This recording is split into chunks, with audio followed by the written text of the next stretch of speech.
Kali ini aku melakukan solo camping di hutan hujan tropis Jawa Barat dan mengamati hewan primata endemik yang hampir punah, memperlihatkan cara bertahan hidup di hutan dengan memanfaatkan tanaman dan buah yang bisa dimakan. Karena korek aku rusak, di sini aku akan memperlihatkan membuat api dari lentera.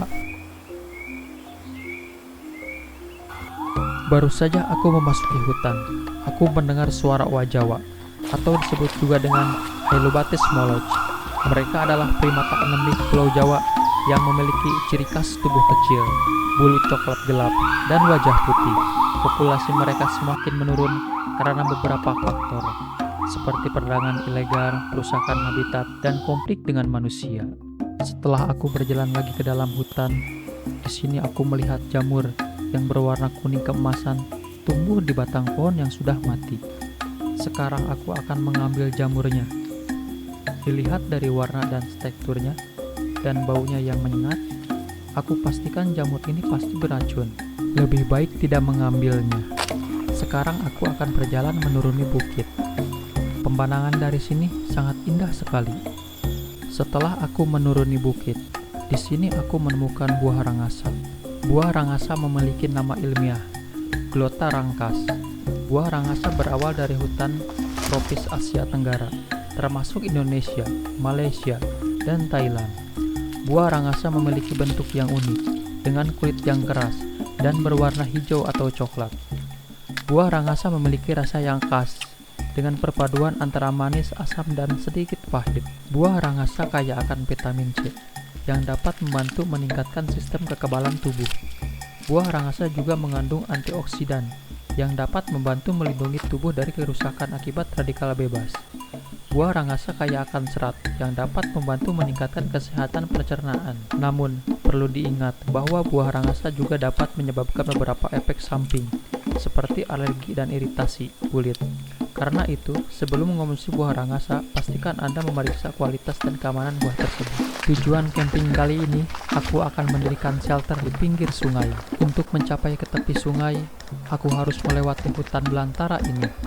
Bisa dilihat teman-teman, pemandangan di belakang saya sangat indah sekali. Pohonan yang sangat hijau dengan bunga-bunga pohon yang sangat indah. Akhirnya, setelah perjalanan lama, aku sampai di tepi sungai. Di pinggir sungai ini, banyak sekali pohon-pohon besar yang masih asri. Rumput di pinggir sungai ini sangat tinggi-tinggi, jadi aku harus berhati-hati. Kemungkinan di sini ada ular berbisa, seperti ular welang, ular bungka. Kedua ular ini sangat berbahaya. Baru saja aku sampai ke lembah, tiba-tiba turun hujan gerimis. Sekarang aku akan menyeberangi sungai. Air sungai di sini sangat jernih sekali. Setelah dilihat-lihat, kayaknya cocok di sini mendirikan shelter. Aku paling suka mendirikan shelter di pinggir sungai karena mudah mengakses mengambil air bersih.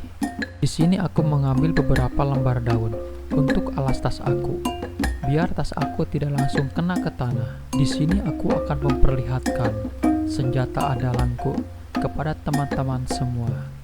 Inilah yang membantuku bisa bertahan hidup di hutan. Hal yang terpenting untuk mendirikan shelter, kita harus membersihkan tempatnya dulu.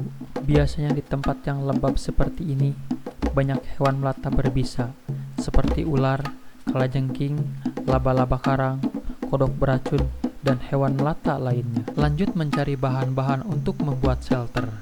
Di sini ada pohon bambu yang rubuh dan menghambat aliran air sungai. Aku akan memanfaatkannya untuk membuat shelter, supaya aliran sungainya normal lagi. Sekalian aku akan membersihkan aliran sungainya, supaya tidak menyebabkan banjir di sekitar sini. Tiba-tiba turun hujan lagi, tapi tenang, walaupun turun hujan lagi, air di sini tidak akan meluap, karena aku membuat shelter dekat sekali dengan hulu sungai. Aku juga terbiasa dengan cuaca seperti ini, karena aku dilahirkan di pedesaan. Bisa dibilang sih anak akamsi, tapi aku juga harus berhati-hati karena aku sendirian di dalam hutan. Tidak selang lama, cuaca mulai membaik. Matahari pun terlihat terang. Sekarang aku akan melanjutkan memotong bambu. Aku harus berhati-hati memegang bambu. Beberapa orang dapat mengalami alergi terhadap bambu yang dapat menyebabkan gatal-gatal. ruam, atau reaksi alergi lainnya. Namun, perlu diingat bahwa bambu juga dapat memiliki banyak manfaat, seperti sebagai bahan bangunan, sumber makanan, dan tanaman yang dapat membantu mengurangi polusi udara. Oleh karena itu, penting untuk menggunakan bambu dengan bijak dan bertanggung jawab. Sekarang aku akan mendirikan tiang shelternya. Dikarenakan tiang shelternya susah ditancapkan ke dalam tanah, jadi aku akan mengganjalnya dengan batu, seperti ini. Untuk memperkuat tiang shelternya agar berdiri kokoh, jadi aku akan memotong beberapa bambu untuk membuat siku, biar tiang shelternya lebih kokoh lagi. Untuk membuat tali, di sini aku menggunakan akar pohon. Akar pohon jenis ini udah teruji ketahanannya. Kebetulan akar pohon ini tergantung dekat tas aku, jadi aku tidak perlu mencari jauh-jauh. Membuat tali dari jenis kayu ini sangat mudah sekali. Tinggal dibagi dua, seperti ini. Akar pohon jenis ini selain elastis juga banyak seratnya, jadi aku udah pastikan cukup kuat untuk tali membuat shelter. Sebelum diikat dengan tali, aku akan memukul bambunya seperti ini, biar agak sedikit menancap ke dalam tanah, baru diikat dengan tali.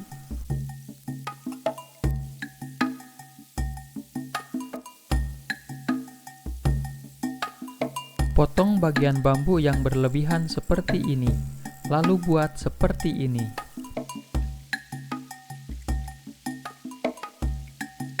Hujan mulai turun, aku akan terus melanjutkan membuat shelter, biar cepat beres. Walaupun cuaca berubah-ubah, tapi nggak apa-apa, udah terbiasa dengan cuaca seperti ini. Sekarang aku akan memasang bambu yang lainnya, sebagai penyangga. Jangan lupa diikat dengan kuat, supaya shelternya tidak roboh.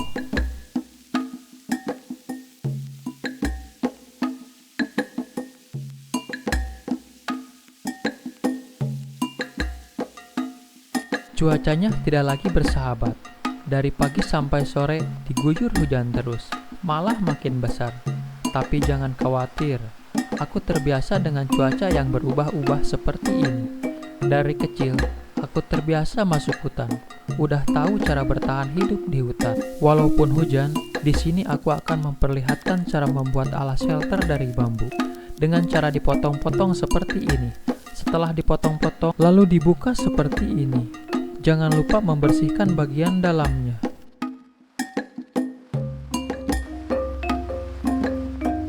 Hari mulai gelap. Cuaca yang tidak bersahabat, aku harus cepat-cepat membereskan shelternya. Takut kemalaman. Ketika di hutan, aku tidak terlalu takut dengan hantu atau setan. Lebih takut sama hewan buas dan beracun, seperti macan tutul, ular piton, dan lain-lain. Ditambah satu lagi, ketika mendirikan shelter di hutan, harus menghindari pohon besar, biar lebih aman. Biasanya, kalau ada hujan dan angin besar, ranting-ranting pohon suka berjatuhan. Biar lebih kuat, aku akan menjepitnya seperti ini, lalu diikat dengan tali.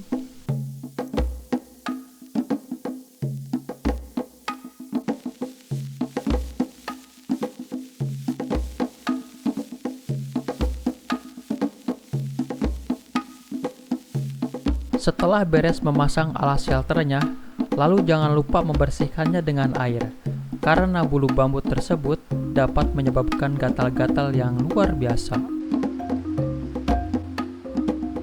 Sekarang aku akan memotong beberapa bambu lagi untuk penyangga atap shelternya. Hewan pacet mirip sekali dengan lintah, sama-sama menghisap darah. Di sini sangat banyak sekali. Untuk tiang playsetnya, cukup menggunakan 4 bambu saja. Jadi cara memasangnya seperti ini.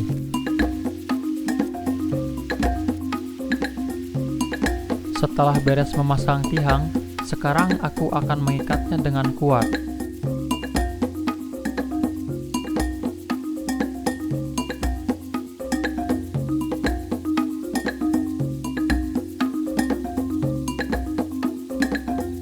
Jangan lupa atasnya juga kasih penyangga, biar lebih tambah kuat. Lanjut memasang penyangga bagian pinggir. Semoga aja shelternya beres tepat waktu. Kalau sampai kemalaman, gak baik beraktivitas di malam hari. Bisa-bisa suara berisik aku bikin shelter memancing hewan buas ke sini. Apalagi kalau ada cahaya lampu. Biasanya ular-ular suka pada nyamperin. Karena hujannya cukup deras, bisa dilihat teman-teman, tas dan playset aku sampai kotor kayak gini. Sebelum aku pasang playsetnya, aku akan cuci dulu terlebih dahulu. Yang terakhir tinggal memasang playset. Setelah memasang playset, aku akan memasukkan tas aku ke dalam. Tapi sayang, waktu udah menunjukkan sangat sore sekali. Jadi hari ini aku tidak bisa mencari makanan di hutan. Mungkin hari ini aku tidak memakan apa-apa, walaupun perut sedikit keroncongan. Untung aku bawa jaket, jadi aku bisa ganti baju. Karena baju yang tadi sangat basah sekali.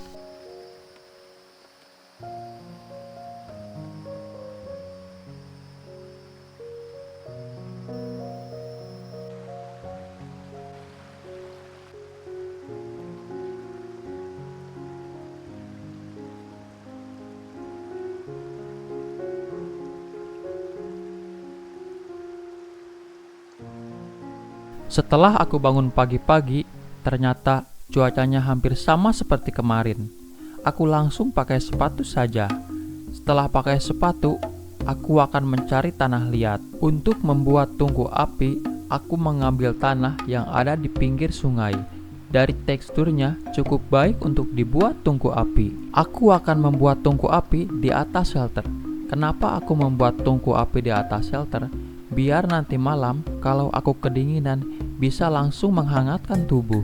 Baru aja beres membuat tungku api unggun, tiba-tiba hujan turun lagi. Akhirnya hujannya reda juga. Sekarang aku putuskan untuk mencari kayu bakar. Kayu bakar di sini setelah aku cari-cari gak ada yang kering satupun. Mau gimana lagi, hujannya tidak berhenti-berhenti. Tapi aku akan mengambilnya sebanyak mungkin. Tidak jauh dari tempat mencari kayu bakar, di sini ada tanaman yang sangat berbahaya. Buat kalian yang suka ke hutan, jangan coba-coba untuk menyentuh tanaman ini. Karena tanaman ini dapat menyebabkan sakit yang luar biasa, terutama terhadap kulit. Kalau di sini namanya daun pulus. Tanaman ini biasanya tumbuh di pinggir sungai. Akhirnya mendapatkan kayu yang cukup banyak. Pas mau menyalakan api, ternyata koreknya tidak nyala-nyala karena terguyur hujan deras. Untung saja aku masih punya satu trik untuk membuat api darurat. Pertama-tama, aku akan mengambil salah satu lenteraku. Ini lentera yang aku buat sendiri. Agak aneh ya kelihatannya. Walaupun kelihatannya agak aneh, lentera ini sangat kuat sekali. Mampu bertahan beberapa hari. Sekarang aku akan mengambil bagian baterainya dan gantungan tembaga. Terdapat 2 baterai di dalamnya dan 2 kawat tembaga sekitar panjang 10 cm. Sediakan juga 1 batang pensil seperti ini. Dan aku sekarang akan mengambil bagian dalam pensil. Di dalam pensil ini terdapat grafik. Grafik inilah bahan utama untuk menyalakan api. Biar tembaga ini bekerja dengan baik, aku akan membersihkan lapisan luarnya dulu, seperti ini. Setelah aku bersihkan kawat tembaganya, sekarang aku akan lilitkan ke grafik pensil yang tadi aku ambil, seperti ini. Jangan lupa dililitkan dengan kuat. Sekarang melilitkan tembaga yang satunya lagi, seperti ini.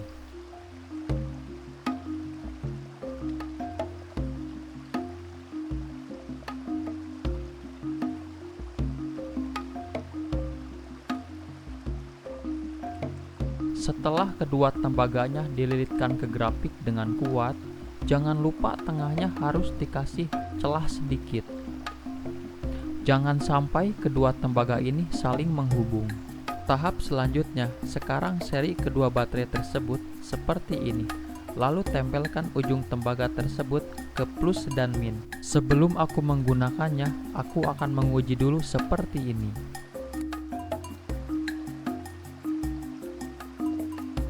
Ternyata alat yang aku buat bekerja dengan baik. Sekarang aku akan menghaluskan batang bambu seperti ini. Serat yang aku haluskan tadi dari batang bambu lalu tempelkan ke grafik seperti ini.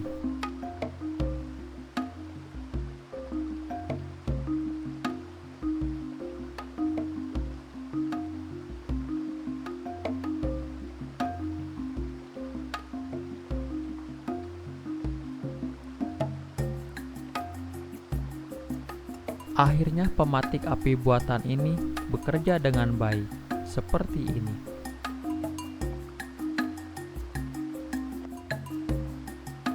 Setelah api unggunnya menyala, dikarenakan kayu bakar yang aku ambil tadi sangat basah sekali. Beginilah cara aku mengeringkan kayu bakar di atas api unggun.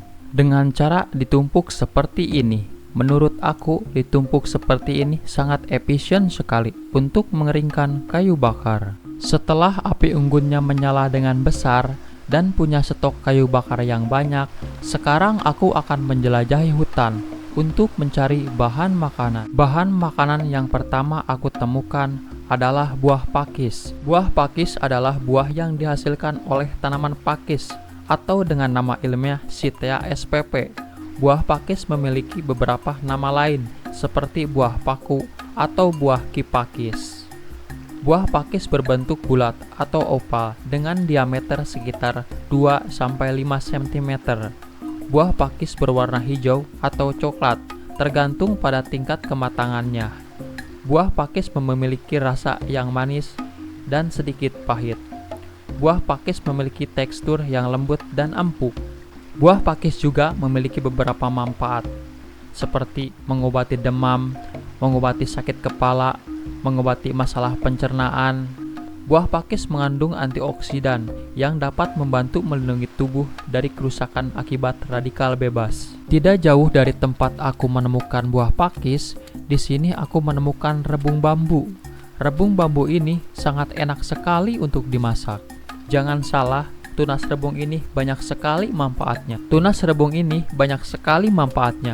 Mengandung serat tinggi, sumber antioksidan, mengandung vitamin dan mineral, mencegah kanker, mengurangi kolesterol, mencegah diabetes, mengandung antiinflamasi, mencegah osteoporosis, mengandung antibakteri, mencegah penuaan dini. Untuk memasak rebung yang tadi aku ambil di hutan, sekarang aku akan memotong bambu seperti ini. Setelah ini, aku akan mengambil beberapa lembar daun tepus untuk melapisi dalamnya. Setelah berasnya dicuci dengan bersih, sekarang aku akan memasukkan daun tepus ke lubang bambu seperti ini. Daun tepus ini selain membuat nasinya lebih wangi, juga dapat mempermudahkan pengambilan ketika nasinya sudah matang. Setelah lemangnya dibungkus dengan rapi, sekarang aku akan menaruhnya di atas api seperti ini. Usahakan menaruhnya harus miring sedikit, jangan terlalu berdiri. Selanjutnya aku akan membersihkan rebung yang tadi aku ambil di dalam hutan. Setelah membersihkan rebung tersebut, aku akan memasaknya sama seperti tadi memasak nasi. Sekalian aku masukkan buah pakis yang tadi aku ambil juga.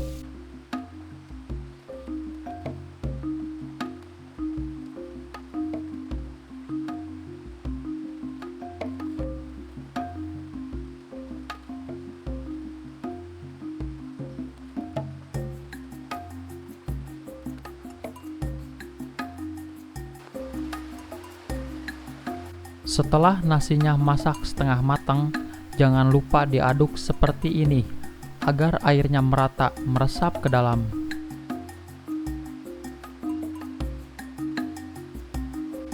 Jangan lupa bawah lemangnya harus dikasih lubang seperti ini, biar uap panasnya turun ke bawah. Ini akan menghasilkan lemang nasi yang sangat sempurna.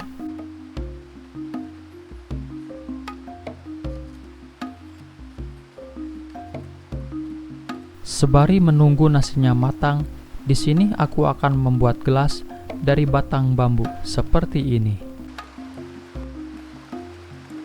Tiba-tiba hujan deras turun lagi. Biar apinya tidak padam, aku tutup pakai daun pisang kole seperti ini.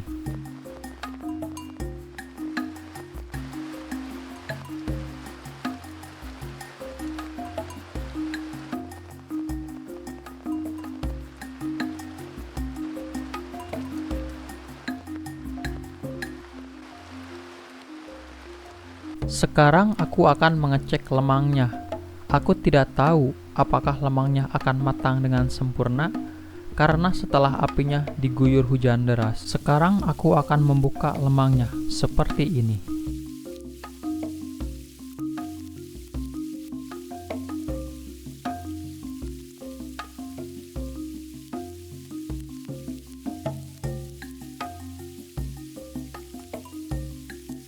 Ternyata lemangnya bagus, matang dengan sempurna, seperti yang aku inginkan. Kayaknya rebung dan pakisnya juga matang dengan sempurna.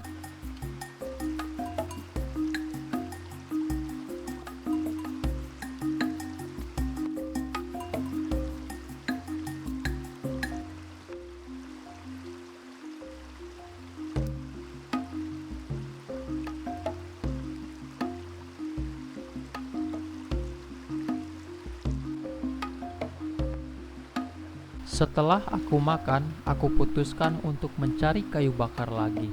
Karena stok kayu bakar aku sudah hampir habis. Di sini aku menemukan buah yang sangat langka sekali. Buah ini udah jarang sekali ditemui. Sekarang aku akan mengupasnya seperti ini. Kalau di daerah aku, ini namanya buah limus. Buah ini warna dalamnya berwarna kuning. Rasanya manis, asam, dan sedikit. Hari pun udah mulai sore. Beginilah cara aku mengeringkan pakaian. Untung saja aku membawa jaket, jadi aku gak terlalu kedinginan.